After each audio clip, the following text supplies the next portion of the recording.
Waalaikumsalam warahmatullahi wabarakatuh. Yang saya hormati Ketua Umum Saintek Kanda Muzadi dan juga Kanda Amar dari Indip ya. Dan teman-teman semua yang saya sayangi dan saya banggakan. Alhamdulillah di sini kita bisa berkumpul untuk membahas mengenai lanjutan follow up NDP bab ketiga. Sebelumnya bab 1 dan bab 2 sudah ya? Sudah atau belum? Sudah di lain komisariat. Sudah di lain komisariat. Oke, jadi sebelum kita membahas tentang bab 3 ya teman-teman. Sebelumnya ada koreksi terkait pamflet yang kemarin disebar oleh Saintek ya, seharusnya bukan ikhtiar dan takdir, akan tetapi Kemerdekaan manusia, kemerdekaan individu dan keharusan universal. Ini jadi berbeda ketika ini ada di dalam teks NDP. Jadi yang dijelaskan atau dibahasakan kembali oleh Cak Nur itu bukan ikhtiar dan takdirnya, akan tapi kemerdekaan individu dan keharusan universal. Nah, hari ini yang akan kita bahas adalah ini.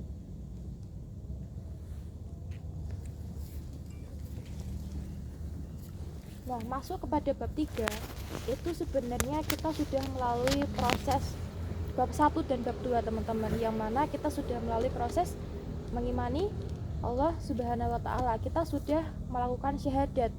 Jadi di dalam bab 3 ini ketika kita dihadapkan kepada suatu yang sifatnya suprarasional, itu kita sudah nggak kaget lagi karena kita sudah menghadapkan atau sudah melewati itu pada bab 1 dan bab 2. Nah, coba sebagai intermezzo kita ya, di bab 1 kita sudah di bab 2 ya, di bab 2 kemarin yang ikut follow up-nya Master Nabil kemarin disebutkan bahwa manusia itu apa? Manusia. Lupa. Kalau kemarin Master Nabil menyatakan bahwasanya manusia itu sama dengan hewan. Perbedaannya apa? Logika. Manusia dan hewan itu memiliki perbedaan pada rasionya atau akalnya, logikanya. Hewan atau binatang nggak memiliki rasio, tidak memiliki akal. Setelah itu, kalau dalam Al-Quran manusia itu dikatakan sebagai apa?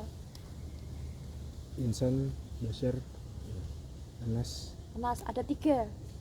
Nah, selain itu, kalau yang dijelaskan kemarin ya, follow up-nya Satabil ya, manusia dikatakan sebagai seorang individu. Dari bahasa apa itu? Bahasa Inggris dan Yunani. Apa? Dari kata Individe. Apa itu berarti? Tak terbelah atau terbagi. Tidak terbagi.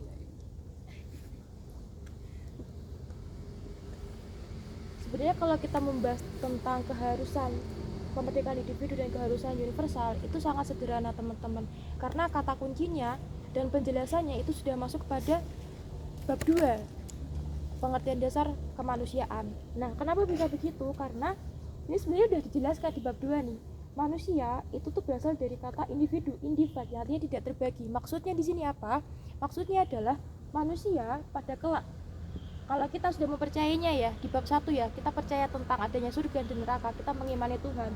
Berarti kita sudah mengimani bahwasanya ada pertanggungjawaban moral. Tanggung-jawaban setelah di akhirat atau setelah kehidupan di dunia. Seperti itu. Contohnya nih, manusia sebagai makhluk yang memiliki pertanggungjawaban moral ya, dia itu tidak terbagi. Maksudnya apa tidak terbagi? Ada yang tahu nggak? Ada yang mau mencoba mengartikan ini nggak? Maksudnya tidak terbagi. Kalau di dalam teks NDP bab 3 ada yang tahu maksudnya tidak terbagi? Afif mungkin tahu? Belum tahu. Nah, ini ada dalilnya teman-teman. Ini ada di surat Al-Baqarah ayat 48. Apa bunyinya? Wataku yaumal al-qudsi nafsun an nafsin syai'au. Ada apa enggak?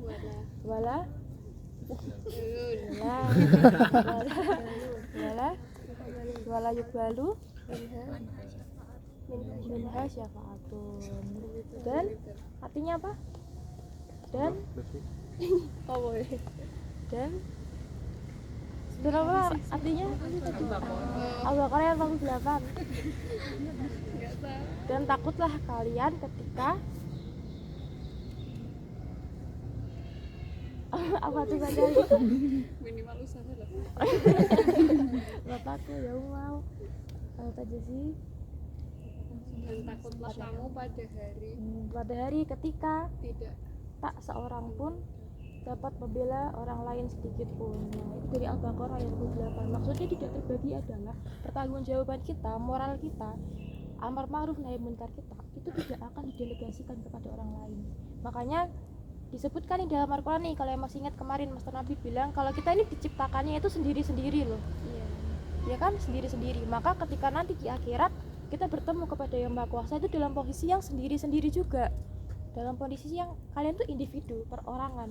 Jadi dalam surat Al-Baqarah itu kalian nggak akan mungkin dosa-dosa kalian, pahala kalian, atau segala hal yang kalian lakukan di muka bumi itu akan dapat kalian delegasikan atau kalian serahkan atau kalian meminta pertolongan kepada orang lain gitu. Sampai sini paham ya? paham.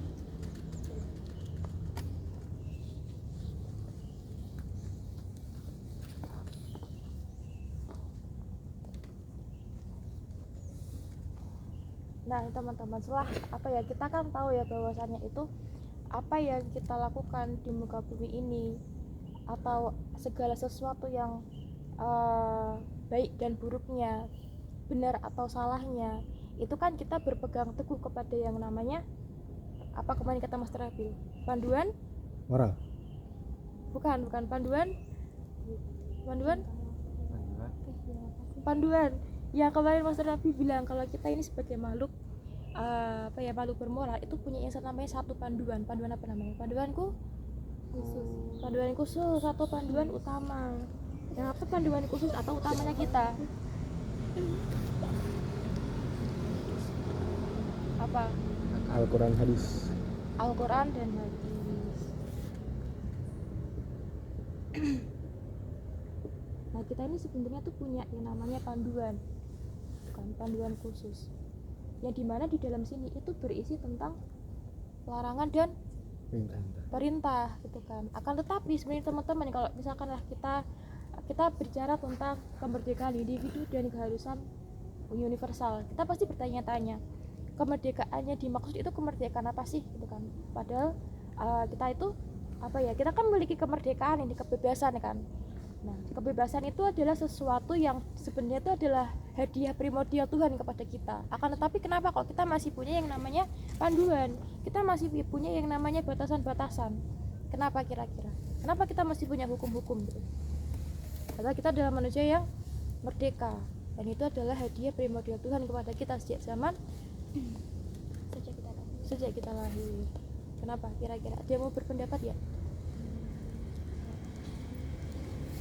Karena kebebasan yang kita miliki itu juga dibatasi dengan kebebasan orang lain. Iya, itu intinya tuh sebenarnya itu.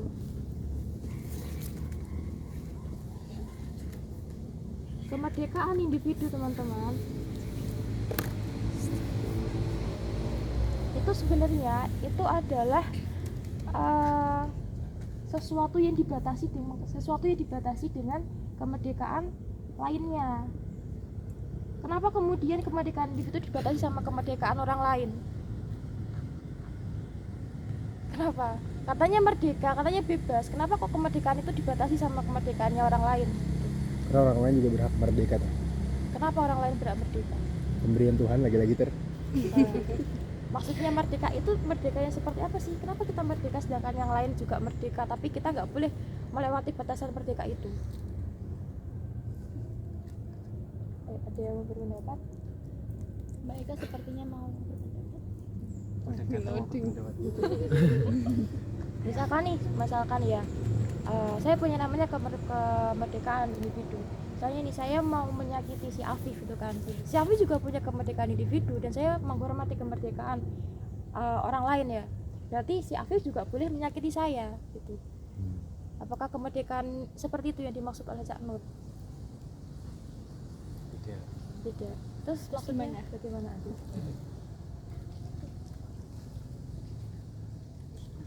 belum tahu. Udah pada nyerah. Ada yang mau berpendapat? Apa aja, ngasal juga gak apa-apa. Ngasal. Mungkin karena peraturan sih mbak, Kenapa? karena peraturan. Peraturan apa itu? Kan kalau misalnya hidup kan mungkin ada kemerdekaan ya, masing-masing orang punya kemerdekaan, cuman kan di masyarakat udah ada peraturan yang diakui sama semua orang dan itu mengikat kebebasan seseorang dalam hal tertentu. Mungkin itu mbak. Iya, betul. Masya Allah. Jadi kemerdekaan individu itu memang sangat menghargai dan juga tidak boleh melanggar batasan daripada kemerdekaan orang lain, kemerdekaan lainnya. Karena apa? Karena disitulah yang ditekankan oleh Cak Nur. Kita ini hidup dalam suatu hukum, baik itu hukum negara, baik itu hukum alam, kan? Yang mana itu akan membatasi kita daripada hal-hal yang sifatnya munkar, gitu kan? Makanya yang namanya keharusan universal itu adalah nama lain daripada takdir. Nah, takdir ini yang anak pendidikan bahasa Arab ada. Lutfi. Takdir itu berasal dari kata apa? Lutfi? Qadar. Qadar, dari akar kata qadar. Qadar. Artinya apa? Memberi batas. Memberi batas atau memberi kadar. Nah, maksudnya memberi kadar apa?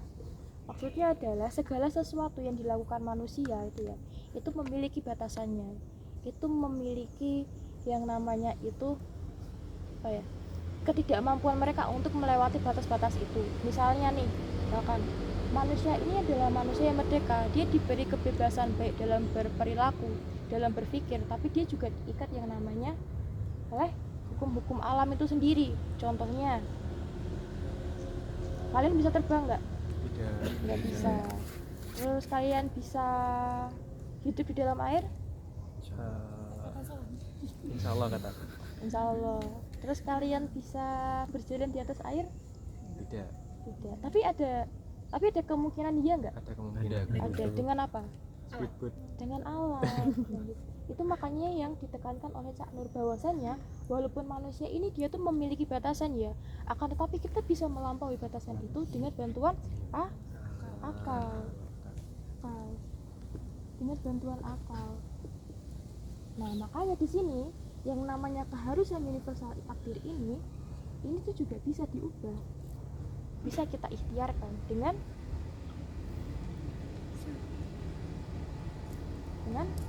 Sains. usaha, baik itu berupa sains tuh kan, baik itu berupa apalagi sains ya, ilmu dan teknologi ya, seperti itu. Sampai sini dia bertanya dulu, soalnya ada yang mau saya sampaikan tapi saya lupa, coba dibantik dulu. Dia mau tanya dulu. Kita masih dasarnya soalnya, belum sampai ke korelasinya.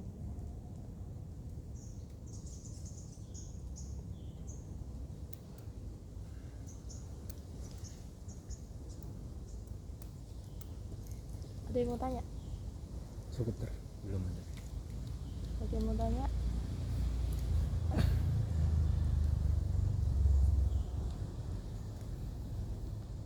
Enggak ada.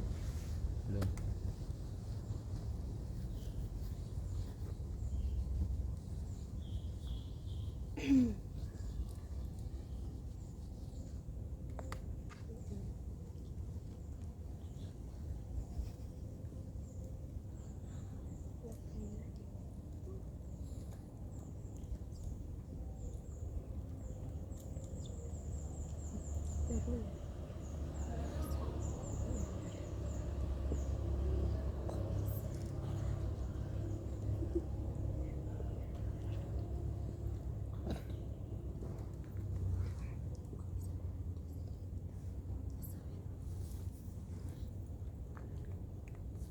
Kalau nggak ada, saya yang mau bertanya deh.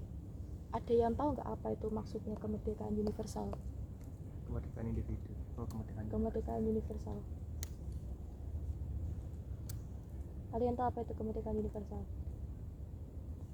Kemerdekaan yang harus ada pada semua Manusia secara umum. manusia.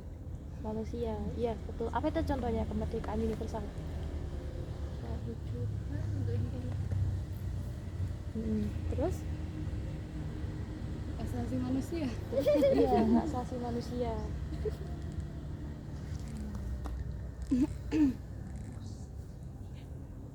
Jadi teman-teman, maksudnya tadi adalah kemerdekaan individu itu tidak boleh melebihi atau melewati batas daripada kemerdekaan universal adalah ketika kita melanggar hak-hak yang seharusnya itu juga dimiliki oleh orang lain. Jadi itu bukan hanya sekedar karena pertanggungjawaban moral saja, akan tetapi itu juga sebagai bentuk kesaling bergantungan kita kepada manusia lain. Itulah kenapa makanya kita disebut sebagai makhluk sosial. Kan kita bukan makhluk individu karena kita harus hidup saling bergantungan dengan manusia lain. Itulah yang disebut dengan kemerdekaan universal. Jadi kemerdekaan individu itu sama artinya dengan kemerdekaan universal. Jadi nggak ada nih pernyataan bahwasanya aku kan punya kemerdekaan individu gitu kan, tapi kamu melanggar batasmu dengan merugikan orang lain. Berarti itu bukan kemerdekaan individu, karena kemerdekaan individu adalah sama halnya dengan kemerdekaan universal. Gitu. Paham? Sini paham ya? Universal. Nah, sekarang contoh konkretnya. Ada yang bisa kasih saya contoh konkret nggak kalau misalkan dalam lingkup organisasi kemerdekaan individu itu yang kayak gimana? Mungkin Mas Amar, pengurus Korkom. Waduh. Di organisasi Khususnya di HMI. Kalau di HMI kita udah ada di konstitusinya tuh kemerdekaan individu. Ada di dalam cluenya ada namanya tafsir depannya. Apa itu? tafsir apa tuh namanya, rangkap jabatan. Bukan. Ada naskahnya di dalam kongres itu, judulnya tuh namanya tafsir. Tafsir apa itu kira-kira? Itu adalah salah satu bentuk daripada implementasi kemerdekaan individu. Tafsir NDP. Tafsir independensi. Nah,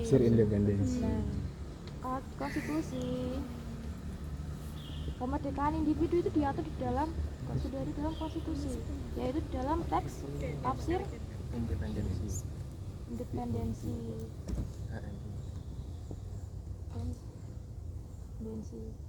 Independensi HMI itu berapa?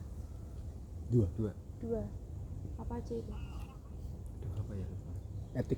Etis dan organisasi.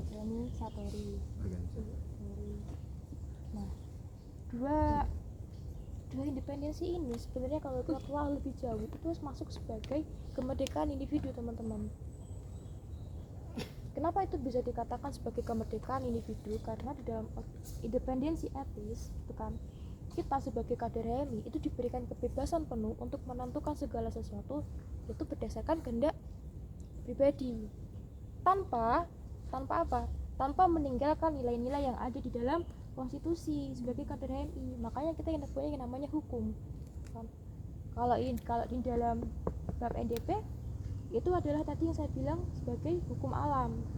Tapi kalau konteksnya di dalam konstitusi HMI, hukum yang berlaku adalah hukum konstitusi.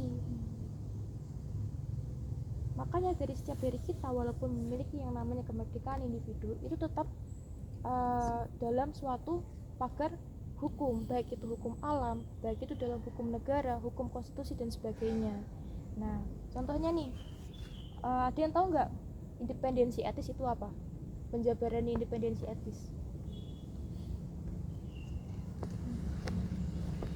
Independensi etis ada yang tahu? Asyatun tahu?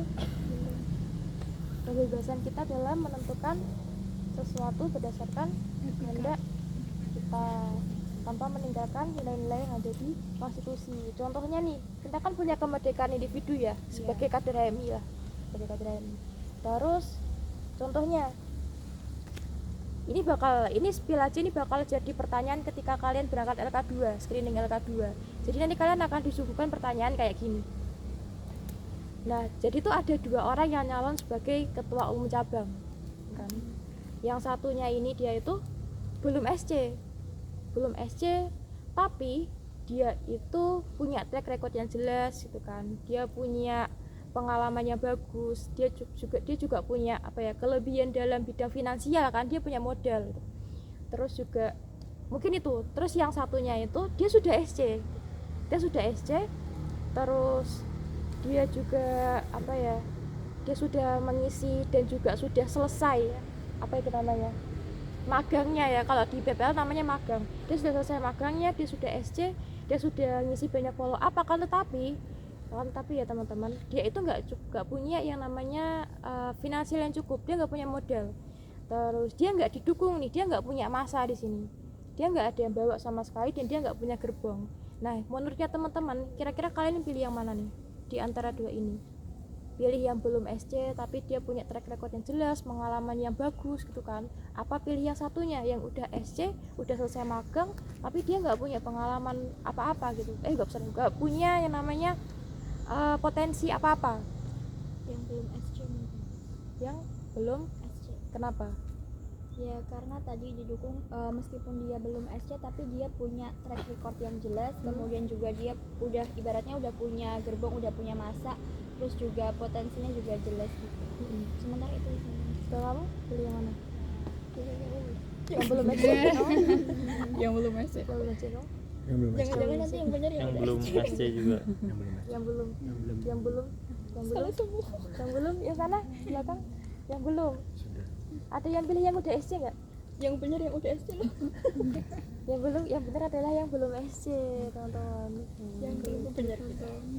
Tapi nggak apa-apa, itu kan kalian pilih berdasarkan independensi etis kalian gitu, kemerdekaan individu kalian. Akan tetapi ya apa yang kalian pilih itu menyalahi tentang konstitusi itu sendiri, menyalahi anggaran dasar dan anggaran rumah tangga. Dan itu yang ditekankan oleh Cak Nur, bahwasannya kemerdekaan individu itu sebenarnya punya batas loh, dan jangan sampai batas itu menjadi sesuatu yang akhirnya nantinya itu akan dipertanggungjawabkan gitu.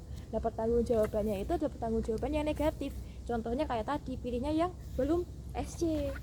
Kenapa kok pilihnya harusnya sudah SC, Master? Karena kalau di dalam konstitusi itu ya, yang boleh jadi ketua umum cabang, yang boleh mendaftar itu adalah yang sudah SC. Jadi kalau dia belum SC, dia nggak boleh jadi ketua umum cabang. Secara konstitusi ya, akan tapi kan kalau semakin kesini kan semuanya kan bisa diubah, bisa diganti. Akan tapi kalau yang sesuainya yang udah SC. Nah, itu adalah suatu bentuk dari pengimplementasian kemerdekaan individu. Nah, akan tetapi kemerdekaan individu itu tetap harus sejalan dengan yang namanya hukum, baik itu hukum alam dan hukum negara ataupun hukum konstitusi.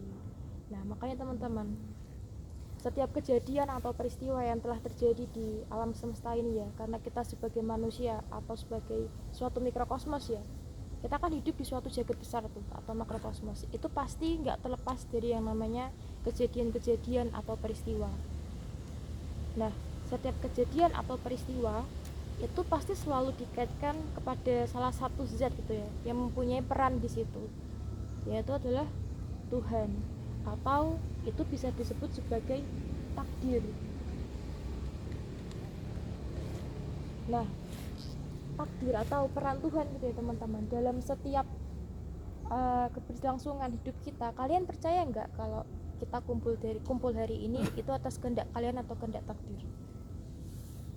Tergantung aliran. Tergantung aliran. Ada berapa nih alirannya? Ada? Banyak. Ada? Ada beberapa Berapa? Jelasin aja Mas Master. Ada Jabariyah satu lah seenggaknya. Ya. Saya nggak akan jelasin itu sih, karena itu adalah sesuatu apa ya? Kalau aliran yang kayak Jabariyah terus dan lain-lain teman-temannya itu apa ya? Itu semakin memperumit kita untuk mempercayai sesuatu gitu. Kalau Jabariyah kan dia mengatakan bahwasannya semuanya adalah kehendak Tuhan. Kalau yang satunya itu apa namanya? Qadariyah. Qadariyah. Itu adalah bisa diubah, Diusahakan. bisa diusahakan. Kalau yang satunya Khawarij. Apa Khawarij? lupa. Nah, kalau di dalam teks NDP ya teman-teman, mungkin benar ada beberapa aliran, ada Khawarij, ada Qadariyah, ada Jabariyah, itu memang benar. Tapi kalau di dalam NDP yang saya pahami ya, yang saya baca, Cak Nur itu membuat semuanya itu ya sederhana saja. Misalkan kayak gini nih, kalau yang dalam bab 3 ya, kemerdekaan individu dan keharusan universal,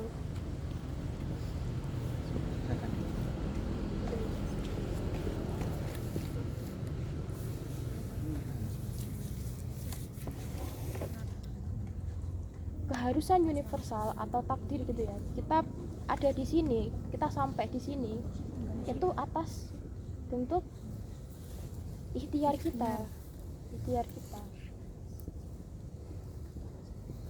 Makanya Cak Nur menegaskan di dalam NDP bahwasannya kalau ada seseorang gitu ya, kalau seseorang yang belum usaha tapi mereka sudah mengandang-andangkan sesuatu, mereka sudah melihat bahwa takdirku ini ya nanti ya nggak bakalan berangkat LK2, itu adalah bentuk sebagai penyerahan diri. Itu yang ditegaskan oleh Cak Nur. Aku nggak bakalan SC kok, soalnya aku belum sampai ilmunya, itu adalah suatu bentuk penyerahan.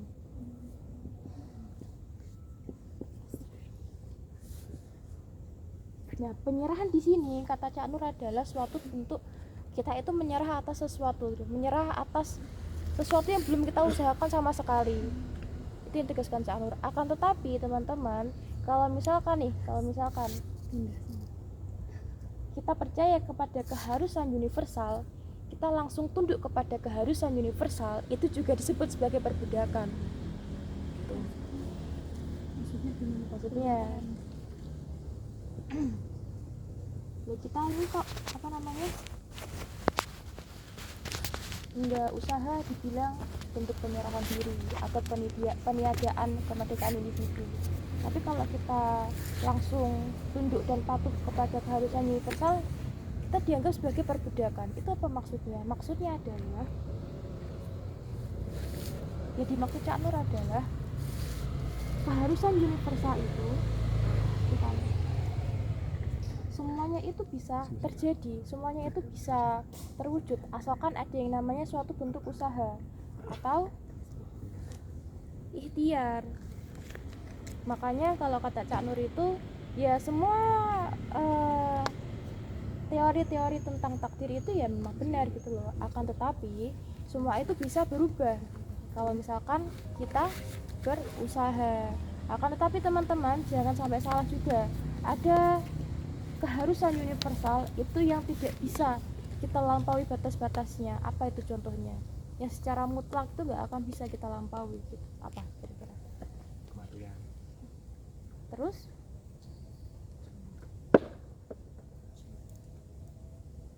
yang ditetapkan di zaman azali itu apa itu? jodoh Terus mati. ya itu kan individunya. Kalau yang secara mutlaknya gitu loh, Kiamat. yang sudah pasti bisa kita lihat dengan mata gitu kan, karena bentuk salah satu cara untuk percaya kan adalah dengan kita bisa melihat kan, bisa membuktikan kan. Kira-kira apa? Terbitnya matahari. Terbitnya matahari, Terbenamnya matahari. terbenamnya matahari. Kalau Boleh, Cak boleh, Nur boleh. itu mengklasifikasinya jadi 3 hal, yaitu yang berupa kebendaan, material, dan alam.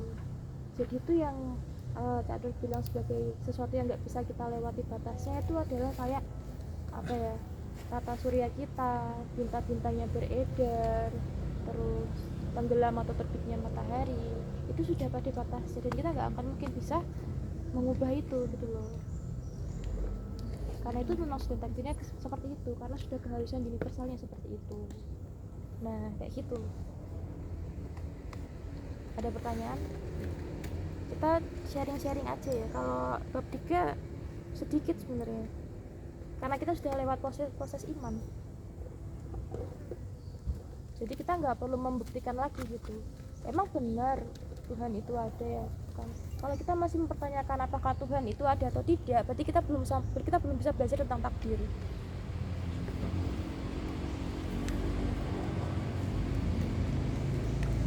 Sharing pertanyaan screening LK2 Apa? Sharing pertanyaan screening LK2. NDP. Kalau di NDP kalian nggak ditanyain sih, kalian menjelaskan kayak gini. Dan kalau teks sebenarnya teman-teman bab 1, bab 2, bab 3 dan seterusnya di NDP, terutama bab 3 ke bawah ya, itu nggak punya Waalaikumsalam. panduan khusus. Iya. Jadi kalian boleh pakai boleh pakai dari berbagai referensi. Jadi cara penyampaian saya dengan yang lainnya itu sebenarnya berbeda. Beda nanti kalau kita bahas konstitusi, beda nanti kalau kita bahas konstitusi. Cuma konstitusi aja ya. Kalau misalkan sejarah terus mission itu panduannya udah beda lagi. Apalagi mission, dia nggak punya panduan khusus. Ada pertanyaan tentang ikhtiar. Silakan kalau ada pertanyaan, Sultan. Kemarin kayaknya Sultan itu deh. Bingung, kenapa manusia merdeka tapi manusia dibatasi dengan itu? Ya kemarin waktu kita di itu cuy. Oh, Coba tanyain lagi Tan. Biar teman-teman bisa dengar. apa tuh? Yang mana tuh? Yang itu poster. Manusia merdeka. Iya, tapi manusia itu dibatasi dengan konstitusi, dengan apa? Coba tanyain lagi. Oh, ini saja yang enggak usah kok. General saja boleh. Boleh. Enggak ini saya mau tanya ini tuh.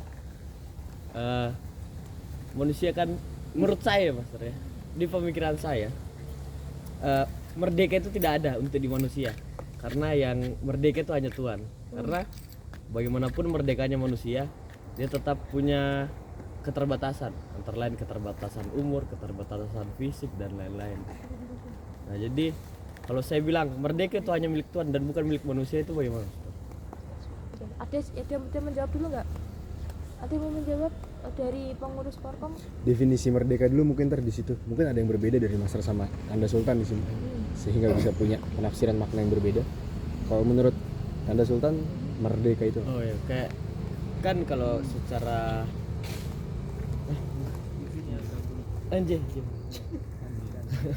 kalau secara gini, mungkin kan banyak definisi merdeka sebelumnya kan, tapi secara garis besarnya merdeka itu bagaimana kita bisa bebas tanpa kekangan lah, tanpa jajahan dan lain-lain. Tapi di sini kalau kita bilang ada orang yang tidak merdeka secara pemikiran, ada orang yang tidak merdeka, tapi mungkin secara kayak oh iya saya tinggal di negara merdeka, itu kan negaranya merdeka bukan manusianya gitu. Nah jadi di situ sih pertanyaan saya, kayak merdeka yang betul-betul merdeka itu bagaimana gitu. Pertama itu, terus merdeka itu bisa di manusia atau bisa di negara. Jadi kalau manusia merdeka itu ada tidak? Selama ini kita mengartikan kemerdekaan, apalagi kalau kita bilang kemerdekaan individu atau ikhtiar di sini ya bab 3 ini. Kemerdekaan individu tuh kayak sejauh apa kemerdekaan individu itu bisa kita artikan gitu. Karena kebanyakan merdeka, apalagi kita bahas tentang bagaimana pelajaran sehari-hari ya, merdeka itu hanya diterapkan untuk negara yang sudah bebas dari penjajah gitu. Nah, kalau menurut saya begitu. Ya, pertanyaan itu akan saya jawab dengan suatu pertanyaan. Kemerdekaan seperti apa yang kamu mau? Oh, iya. Ada yang tahu kisah peradaban Babilonia? Tidak. Nol sejarah. Anu Pompei bukan? Bukan. Pompei. Itu Pompei enggak? Tahu menara tertinggi Tahu? dalam sejarah Eiffel. peradaban? Bukan. Yang katanya Tuhan menjadikan bahasa itu berbeda di situ ya. Menara Apa? Babel. Babilonia. Menara Babel. Oh, bebek. Ini di drakor ya Master ya? Hah? Nggak jadi, sorry. Canda mulu Ada drakor sumpah. kebiasaan. Bener-bener. Nah, kalau saya yang menjawab pertanyaan Sultan itu adalah dengan pertanyaan lagi, kemerdekaan apa yang kamu mau? Dan kalau kita angkat dari sejarah ya, itu kita sudah ada tuh manusia yang benar-benar merdeka gitu. Contohnya lah suatu peradaban yang dibinasakan oleh Allah, Oh. Kaum Nabi Lut. kaum Nabi Lut. Terus Nabi siapa Nuh. lagi? Kaum Nabi Nuh. Nuh. Terus Nih yang Nabi Harun apa ya? Bukan. Mengikut Firaun. bukan ada tuh yang dulu yang dia sombong tapi lupa nama siapa itu ya? Korun Korun. bukan salah satunya itulah ya. iya itulah Terus peradaban yang masih dikenal sampai sekarang, dan semua hasil peradabannya dibinasakan oleh Allah dengan dia membuat menara tertinggi itu dalam sejarah peradaban manusia.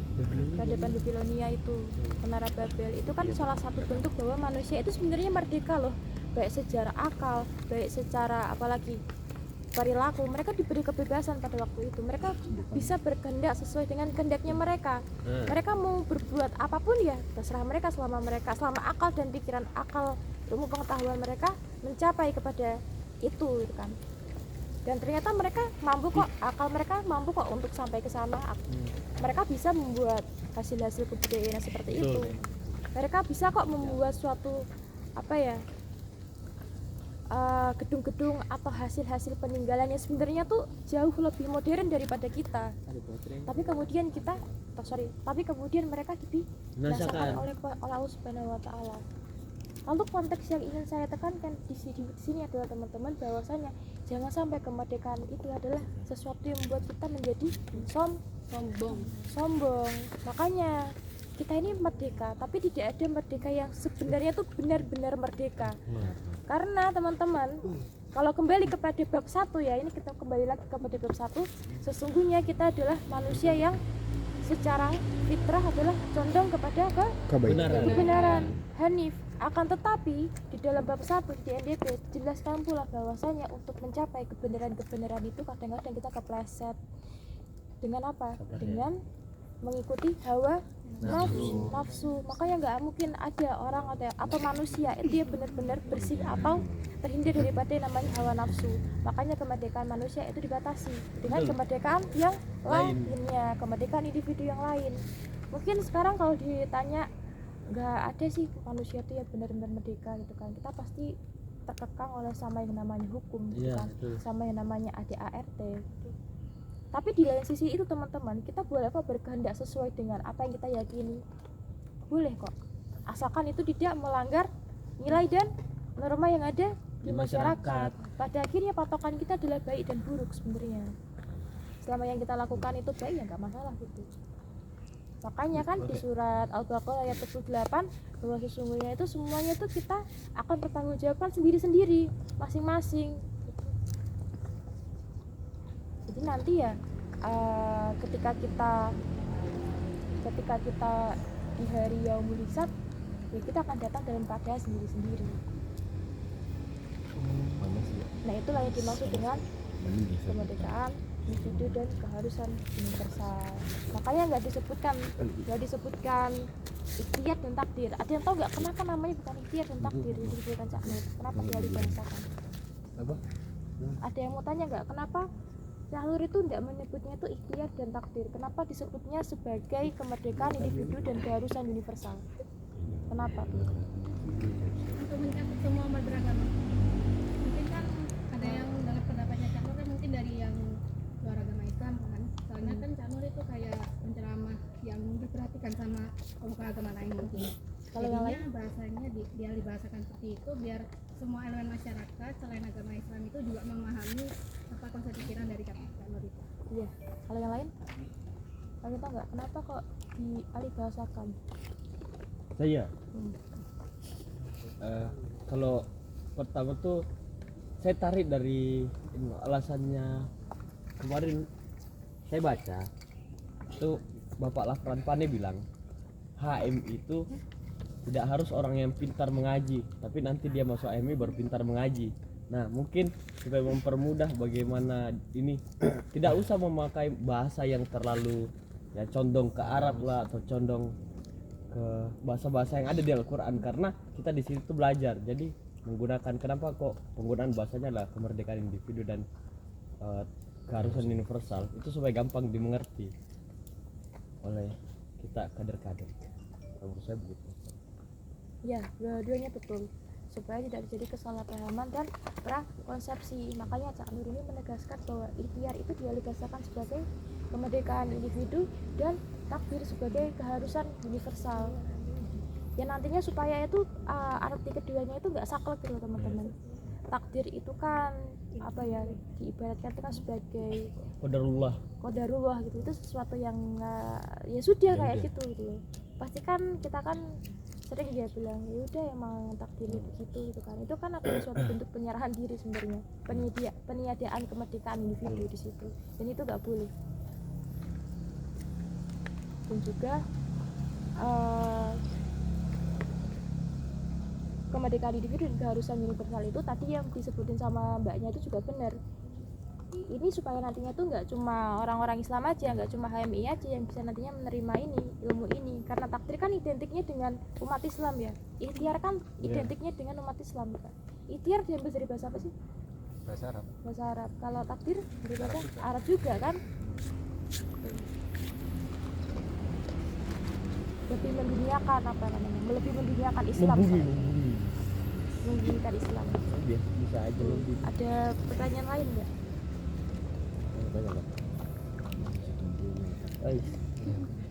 Suka sekali merendah. Membumi terus. Ada pertanyaan lain? Arman, Ter mau nanya Ter. Ini Chandra ini menemukan ini tahun berapa Ter? Apa? Menemukan bab 3 berarti ya mungkin. Tahun berapa? Menemukannya, dia menemukannya itu tuh sebenarnya itu lewat perjalanan panjang. Kalau di dalam teks ADP itu ya ada waktu dia itu pertama pergi kemana itu, ke Amerika apa Timur Tengah? Amerika dulu ya. Amerika. Terus kedua ke Timur Tengah. Terus kapan dia membentuk ini sebenarnya? Setelah pulang. Tapi pemikiran ini datang pas kapan? Pas di Timur Tengah. Masa sih? Kemungkinan di barat sih Ter. Di barat. Pemikiran NDP-nya atau bab 3-nya tuh? Semuanya. Dia kan membuat ini kan langsung bersatu. Kalau buku. kan katanya, kalau tidak salah ya, mohon Iya. correct me if I'm wrong. Yes. Cemiu. Yes sir. Makanya kan. Salah kan itu juga salah satu cemiu. Saya ya bekas-bekas LK1 saya dulu, yang dimana adanya NDP juga untuk tandingan dari buku panduannya PKI, buku sakunya. Apa itu? Buku sakunya, Apa judulnya? aduh, apa lagi judulnya? Buku saku lah, Iya, CGMI gitu. Ah. Itu dari situ terus bagaimana juga tumpulnya kita sebagai apa, tidak punya panduan khusus ya. Kita sebagai kadar HMI seperti hanya kemana-mana dan tidak punya panduan ya. Nah, hadirlah NDP. Begitu tidak Master? Iya, betul. Tapi terpikirkannya pas di mana nih? Di Timur Tengah apa di Amerika? Timur Tengah deh kalau nggak salah. Timur Tengah. Di Amerika. Amerika. Salah anjir. Enggak apa-apa, Enggak apa-apa. Chandra ini justru menemukan apa ya? Menemukan pemikiran nilai-nilai keislaman itu bukan di Timur Tengah, teman-teman, tapi di barat. Dia nggak Saya melihat menemukan Islam di Islam Timur Iya. Tengah. Itu. Kenapa nggak menemukan Islam di Timur Tengah? Karena Karena tidak ada kedisiplinan, keteraturan itu di Timur Tengah apa di Indonesia? di timur. Itu pemikiran Chandra yang seperti itu yang di Indonesia apa di Timur Tengah? Kalau yang tidak melihat nilai-nilai keislaman Indonesia. Kalau yang di Timur Tengah kenapa? Buku. Hah? Dari buku enggak sih? Kita itu dikasih buku gitu Kasih buku sama? Nah, pokoknya bukunya Hasan Al-Banna. Iya, bukunya sama Bana. Iya. Tapi Canur malah mengkritik buku itu. Dia bilang apa Canur tentang buku itu? Ini tuh terlalu kaku gitu. Iya. Terlalu apa ya? Saklek. Ini nggak bisa kalau diterapkan di Indonesia. Yang mayoritas adalah masyarakatnya adalah masyarakat plural. Jadi nggak mungkin dia membawa pulang itu ke Indonesia. Makanya Canur pulang dari Timur Tengah dengan rasa kecewa. Ternyata dia nggak menemukan apa-apa di Timur Tengah. Nah, pada satu kesempatan Canur kemudian diundang oleh duta besar Arab apa Amerika? Duta besar Amerika. Susah banget dijawab. Diundang oleh duta besar Amerika. Nah, kenapa Canur diundang oleh duta besar Amerika? Sebenarnya bukan Canur, teman-teman. Tapi HMI, karena Duta Besar Amerika menganggap bahwasannya orang HMI itu punya pemikirannya berbeda, punya sudut pandang yang sebenarnya nggak dipunyai sama organisasi-organisasi mahasiswa lain. Nah, kebetulan pada konteks masanya pada saat itu ya, yang bisa atau yang fasih dalam berbahasa Inggris itu cuma Cak Nur. Jadi Cak Nur lah yang berangkat pada waktu itu ke Amerika. Nah, di Amerika itu berapa hari? Berapa hari ya Din? 2 bulan. Berapa bulan? Berapa? Kira-kira 2 bulan, kurang lebihnya 2 bulan. Nah, di sana itu di Amerika Cak Nur ngapain? Summer course. Ya, summer course gitu kan. Dia ngapain di sana summer course-nya itu? Ngeliatin apa? Kunjungan? Ya pokoknya mereka melakukan kunjungan di sana. Dan kemudian Cak Nur bertemu oleh salah satu tokoh di sana di Amerika yang menginspirasi Cak Nur tentang nilai-nilai keislaman. Nah, makanya Cak Nur kemudian pulang ke Indonesia setelah perjalanannya dari Amerika, itu merumuskan yang namanya nilai-nilai dasar perjuangan setelah kembalinya dari Amerika. Nah itu. Itu pula yang membuat Cak Nur terinspirasi untuk berangkat ke Amerika melanjutkan pendidikannya.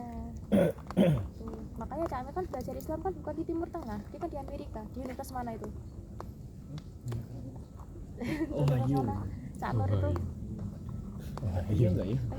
Ganggu gitu ya. Oke, nanti dicari. Cak Nur bukan lulusan Timur Tengah, Cak Nur lulusan luar negeri, Amerika, Eropa. PhD. Tapi belajarnya tentang teologi Islam. Ya, dari situ teman-teman. Setelah itu baru Cak Nur merumuskan NDP, walaupun namanya sempat diganti berapa kali? Tiga kali. Jadi kalau periode masanya ya bab 1-nya kapan, bab 2-nya kapan, 3-nya kapan itu nggak disebutkan, nggak dijelaskan kapannya. Ya tiba-tiba ya langsung jadi satu buku gitu. Langsung jadi buku satu. Nah ini yang mau aku tanyakan berkaitan dengan pertanyaan pendahuluan tadi. Tadi sempat dengar katanya ini pengalihbahasaan ini untuk membumikan nilai Islam gitu ya. Tapi kalau aku lihat dari tadi yang dibahas nih sebenarnya teori-teori hak asasi manusia Barat gitu. Jadi sebenarnya ini pembumian Islam atau pembumian teori-teori hak asasi manusia dari Barat? Apa bedanya Barat dengan yang tidak Barat? Aku kurang tahu kalau di Islam justru ya, karena mungkin matkulnya nggak pernah ada. Tapi yang pernah ada itu matkul hak asasi manusia dan hukum. Itu hampir sama persis dengan yang disampaikan di hari ini tentang bagaimana nggak boleh nabrak hak orang lain. Itu setahu kalau baca-baca dengar ceramah juga kalimatnya nggak gitu penggunaan hak-hak dalam Islam digunakannya gitu Ya gimana saya kurang nyangka. Oh iya sorry. Yang terkait ini kenapa? Jadi sebenarnya ini pembumiannya ini aku belum lihat dibandingkan nilai Islam, tapi lebih ke pembumian pelajaran hak asasi manusia. Iya. Aku melihatnya gitu sih. Mungkin ini semacam bukan kritik sih, lebay sih kalau kritik soalnya. Ibaratnya aku melihatnya alurnya Cak Nur ini bukan dari Al-Quran lalu menemukan contohnya di masyarakat, tapi ngelihat di masyarakat gimana baru dicari dalil pembenarannya di Al-Quran gitu. Aku ngeliatnya gitu sih, dan kayaknya kurang tepat gitu kayaknya. Nah sekarang jawabanmu akan saya jawab dengan pertanyaan lagi. Oh ada. Atas kenapa di NDP Nasib nih kayaknya. kenapa di NDP itu nggak ada yang namanya itu cantuman ayat-ayat Al-Quran di situ, ya kan? Dan itu sebenarnya yang dari awal sudah dilakukan sama teman-teman di dalam NDP itu kan, itu sebenarnya itu bukan kitab. Jangan sampai kita membuat NDP itu sebagai kitab. Makanya dalam NDP itu nggak ada yang namanya penggalan ayat-ayat Al-Quran, nggak ada sama sekali. Mulai dari bab 1 loh, bab 1 apa? Pengertian dasar kepercayaan.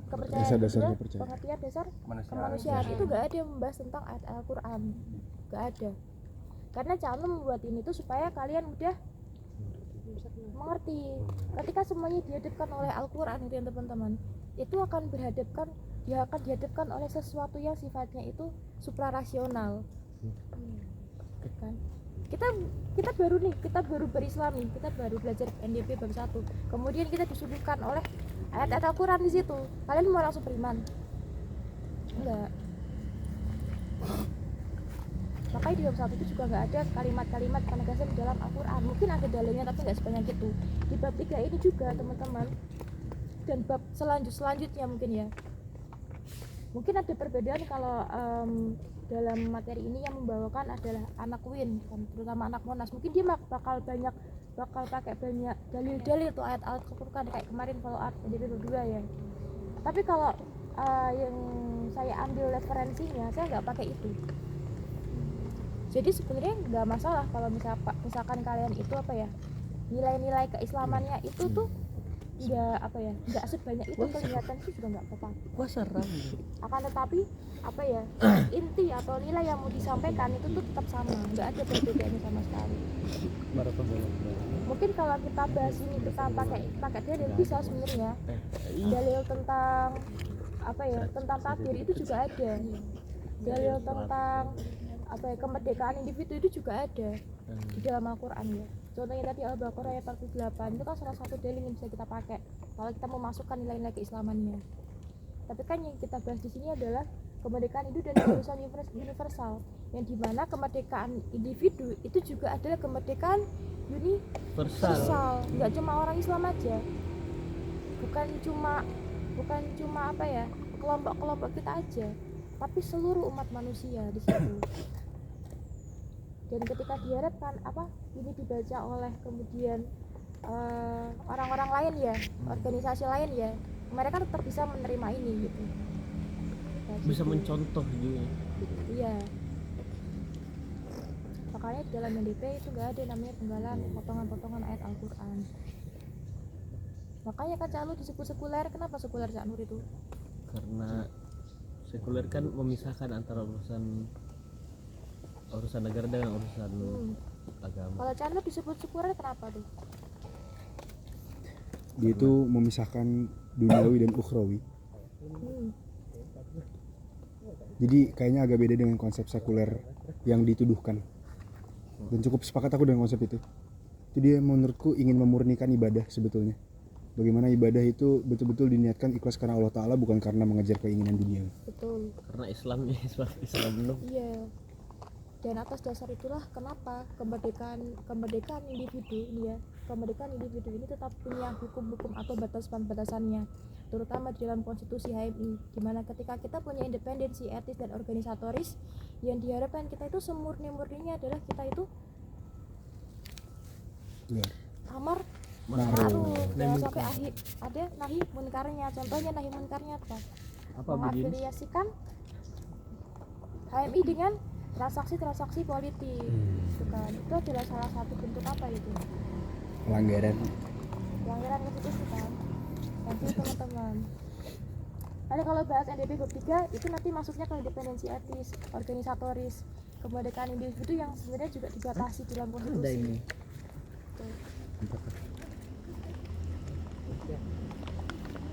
Anda ketum. Ada pertanyaan lagi? Kita sharing-sharing aja kalau mungkin ada pandangan lain.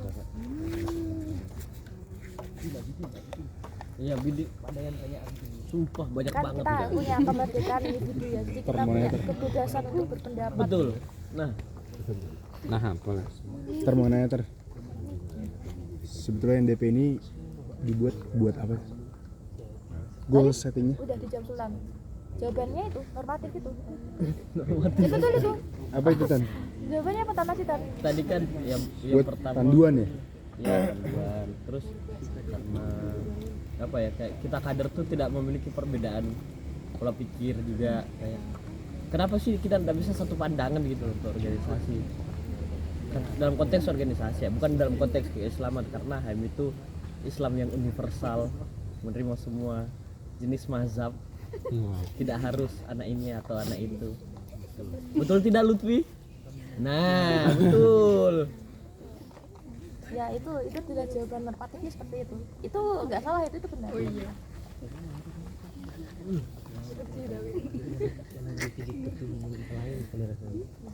NDP NDP itu ada ya karena itu memang ada rasa irinya Cak Nur gitu, karena kok PKI punya buku saku kita nggak punya gitu kan, kita ini butuh suatu panduan khusus nih. Berarti Cak Nur FOMO waktu itu. Wedan. Bisa dikatakan ya, Oke. Lebih Itu harus diakui berarti. tren sih. FOMO berarti kan. ketrigger.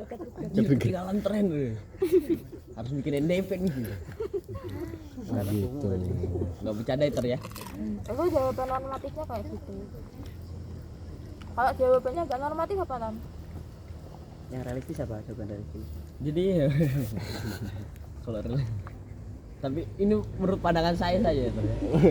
Ya bisa disalahkan. Tetapi saya menganggap ini benar. Oke. Kemerdekaan individu. Ya toh? Apalagi kalau saya membahas Kacau. di sini tuh tentang bagaimana NDP itu menjadi kacamata kita sebagai anak HMI. Kenapa kok bilang kacamata kita? Jadi kalau kita melihat suatu persoalan, kita melihat dari kacamata NDP. Oh, kita punya NDP dalam melihat suatu permasalahan, menindaki suatu permasalahan dan menyelesaikan suatu permasalahan. Kalau menurut saya begitu. Iya, betul. Ada satu lagi yang terlewat, apa itu Tan? Udah kamu sebutin tadi beberapa menit yang lalu. Apa? Ada satu yang kelewatan. Panduan Bukan, permasalahan. bukan. Bukan kamu deh, aku tuh kayaknya. Apa?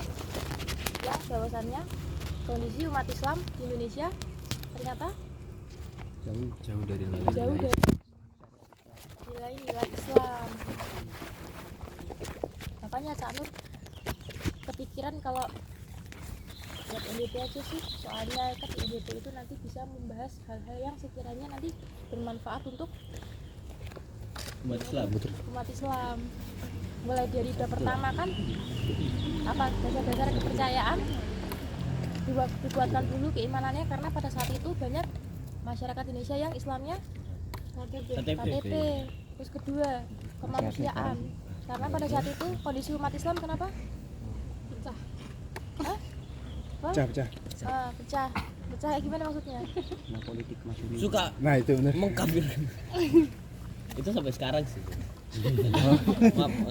Iya dari sekarang ya, karena dasar-dasar itu teman-teman yang melihat kondisi Islam pada saat itu seperti itu kan, kejumutan umat Islam, ilmu pengetahuan dan lain-lainnya, makanya dirumuskanlah nilai dasar perjuangan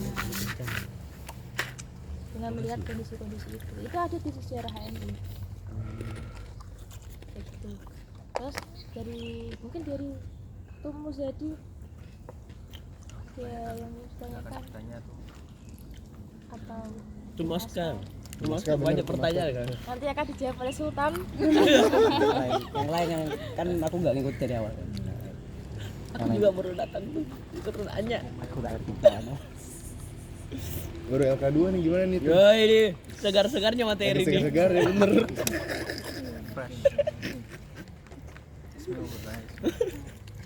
Habis pulang kena masalah jadi lupa. Waduh. Ya. Tapi kemarin nyimpen pertanyaan. Udah nulis kayaknya di grup. Iya. Itu di masyarakat. Ngelis. Kadang sampai ada kajiannya pertanyaan.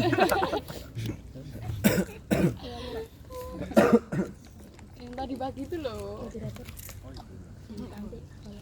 Abidin mau tanya, Abidin kayaknya. Ayo, Abidin. Udah, tadi Oh, udah. udah. Aku mau nanya udah tanyain Sultan duluan. Diwakili sama Sultan. Terus aku merenggut kemerdekaan berpikirmu gitu. Hah? Kamu rasa aku merebut gitu? Kacau nih Sultan. Ini kan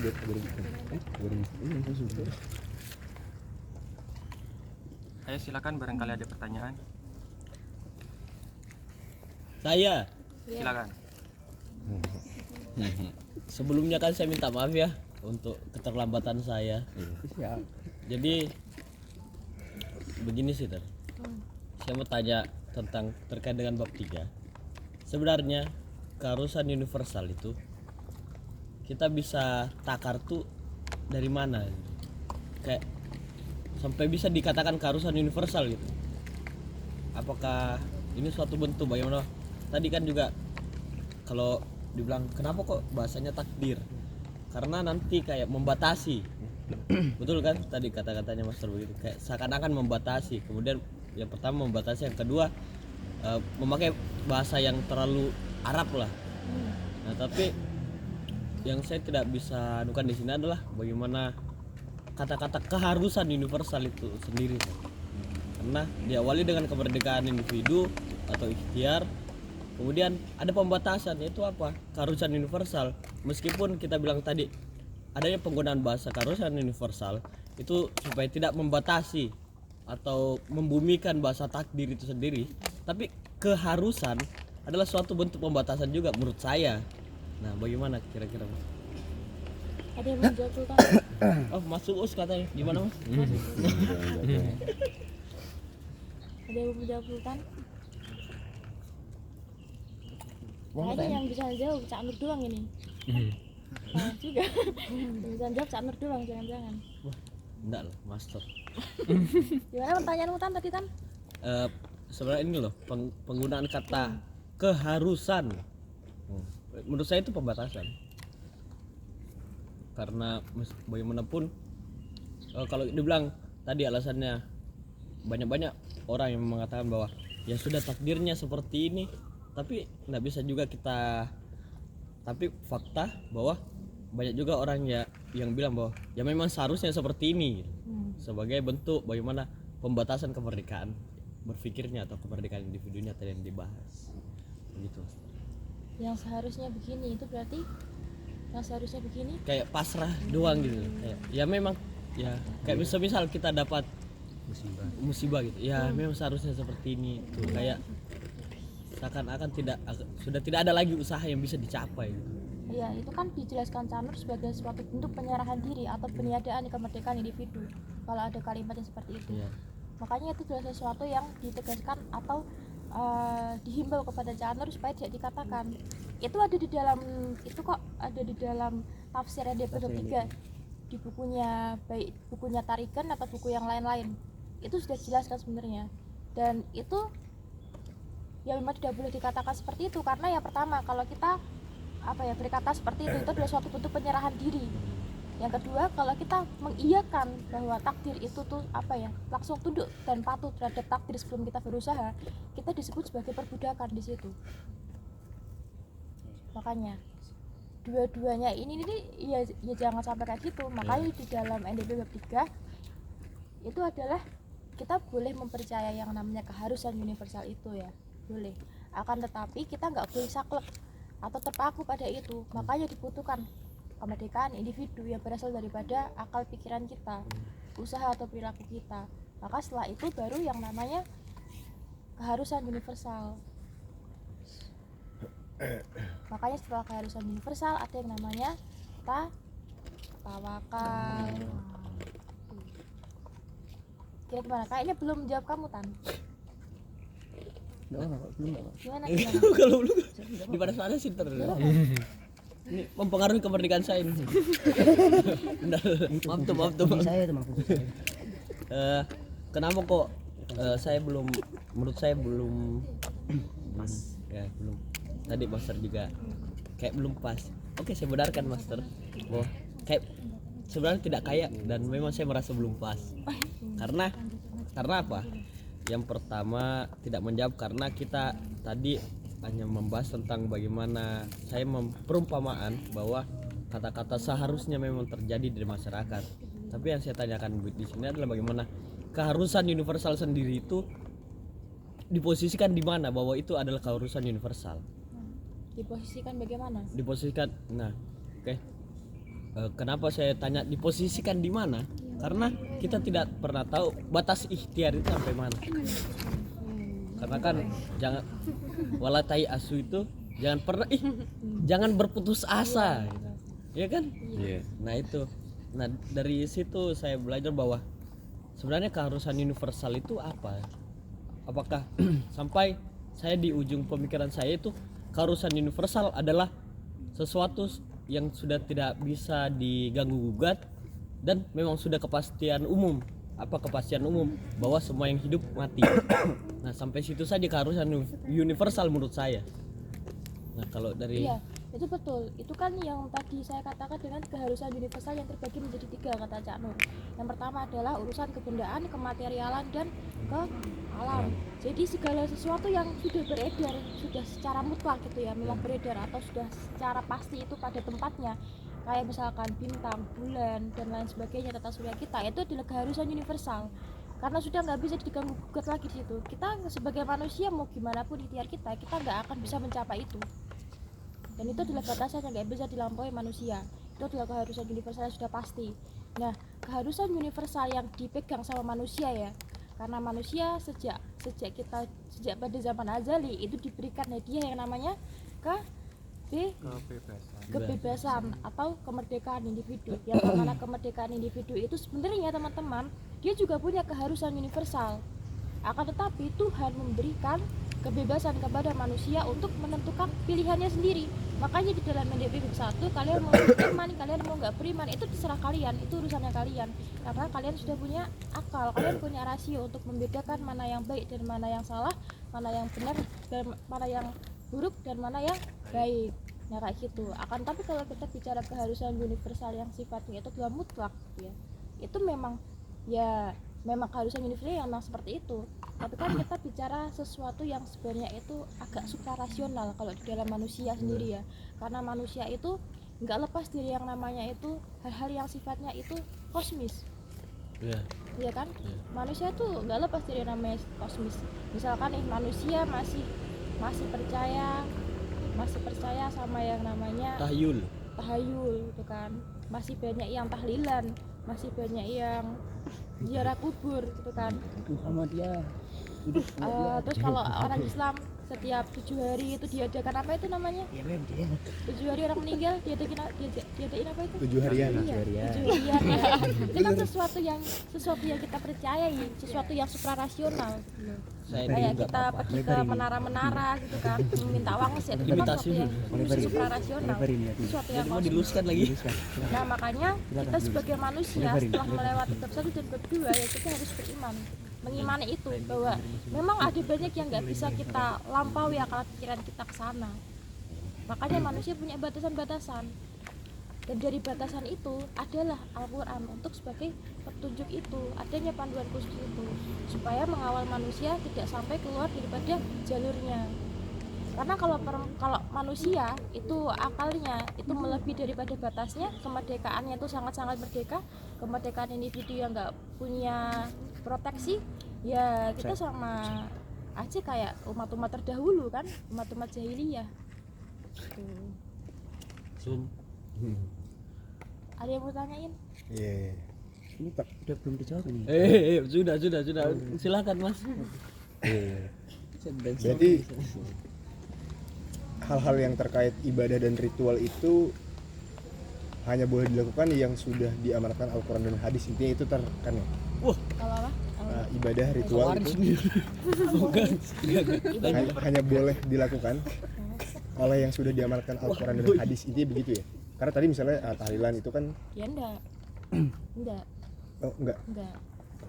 Kalau misalkan kayak tahlilan ya, tahlilan itu kan cuma ada di bagian orang-orang Jawa, bagian mana ya, itu kan suatu bentuk kebudayaan yang turun temurun, itu suatu kultur, walaupun mungkin ada ada hadisnya ataupun ada dalil-dalilnya ya, tapi kan suatu kebudayaan yang turun temurun. Contohnya yang lain selain tahlilan, kayak kita ziarah ke menara, makam-makamnya Sunan gitu kan.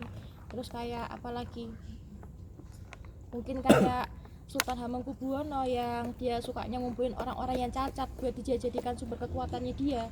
Itu kan suatu bentuk kepercayaan yang dia yakini secara kultur, secara turun temurun.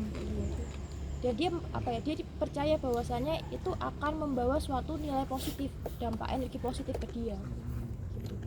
Jadi banyak sumbernya dan nggak masalah. Jadi jangan terpaku hanya kepada Al-Quran dan hadis. Kalau kita terpakunya kepada Al-Quran dan hadis, itu yang kemarin katanya Master Nabil yang mana itu pesantren Zaitun itu sesat. Padahal menurut saya juga nggak sesat. Sesat itu. Enggak, itu nggak sesat. Menurut saya sesat. Ayo coba terus. Kalau kita kita bedah kalimat-kalimat kepala pondoknya yang pernah viral di TikTok ya, itu ada dalilnya, ada hadisnya, dia nggak sepenuhnya salah. Yang salah adalah orang-orang yang langsung menjustifikasi itu, karena sesuatu yang berbeda dari mereka itu belum tentu salah. Mungkin kalau yang cara sholatnya itu yang harus dicari tahu lebih lanjut. Kan kalau cara sholat itu ada banyak teman-teman, nggak semuanya itu di betul. tengah, ada yang di bagian Iya. hati, ada yang di bagian dada, itu tergantung mazhab. tergantung mazhabnya. Dan keadaan. Iya, gitu. Iya. Kalau nggak punya tangan gimana coba? Maksudnya saya cuma memberi perumpamaan, Master, maaf. Udah punya tangan.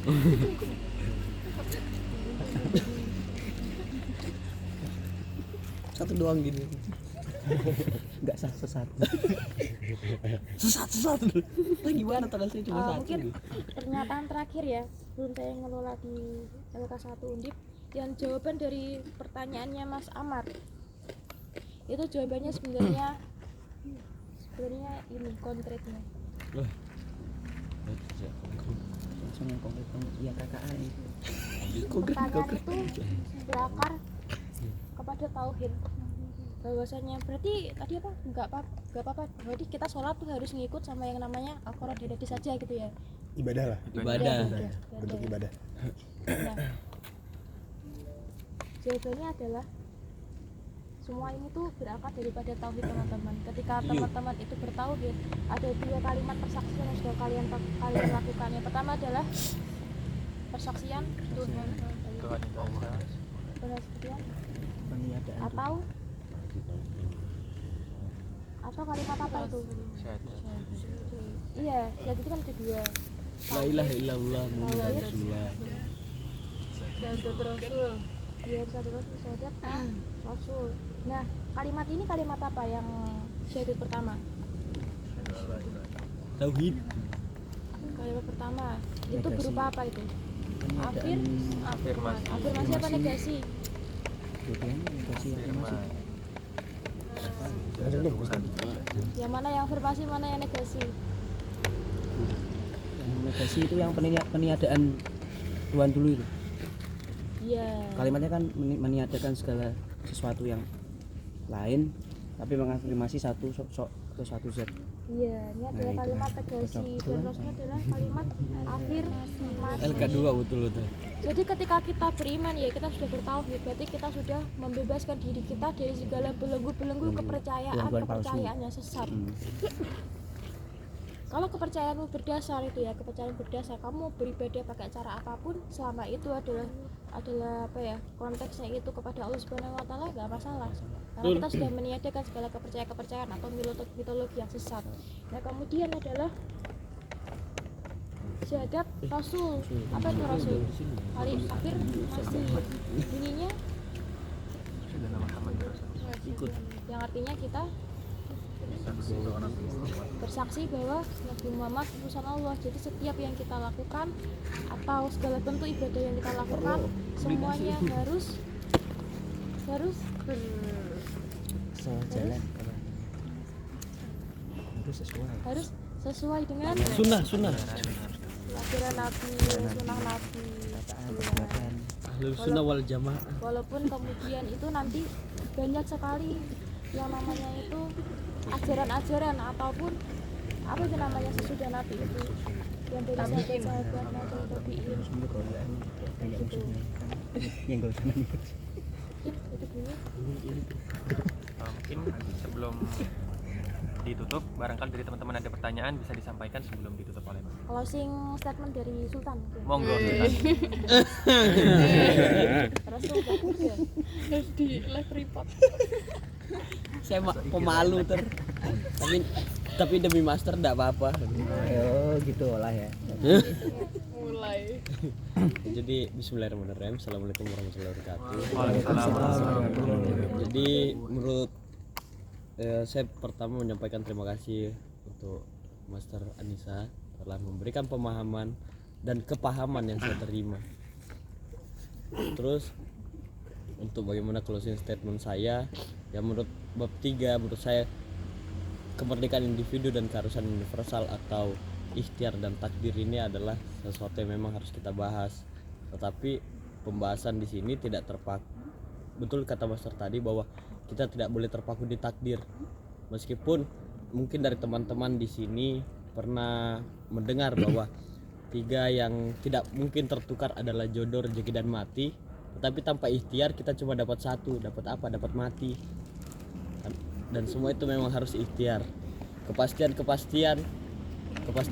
yang dijanjikan Allah itu tidak perlu dibuktikan Allah, tapi kita yang perlu buktinya. Buktinya dengan apa? Buktinya dengan ibadah. Allah tidak perlu untuk membuktikan kebesarannya, tetapi kita yang harus berusaha untuk melihat kebesaran Allah. Wabil taufik wal hidayah wal ridha wal inayah. Wassalamualaikum warahmatullahi wabarakatuh. Mungkin dari Master Anissa Madina ada closing statement untuk kita semua. Sebelumnya terima kasih kepada Anda Ketum Muzadi yang sudah mengadakan follow up, juga teman-teman dari Salemtek dan Sosud yang sudah berkenan hadir, dan juga dari Undip, Kanda Umar dan Yunda siapa namanya? Yunda Atania ya? Iya. Kau udah pesan ya? Bersedia datang jauh-jauh dari Undip. Semoga ada follow up lanjutan yang insya Allah nanti akan diisi oleh master-master lainnya dari UNES ataupun dari yang lain. Dan semoga ilmunya bermanfaat, dan jangan lupa jangan terpaku hanya kepada follow up ini, karena banyak sumber referensi yang lain yang nanti mungkin bisa menambah kasanah pengetahuan teman-teman. Dari saya, wassalamualaikum warahmatullahi wabarakatuh. Waalaikumsalam warahmatullahi wabarakatuh. Baik, terima kasih Master Anissa Madina atas penyampaian materi UNDP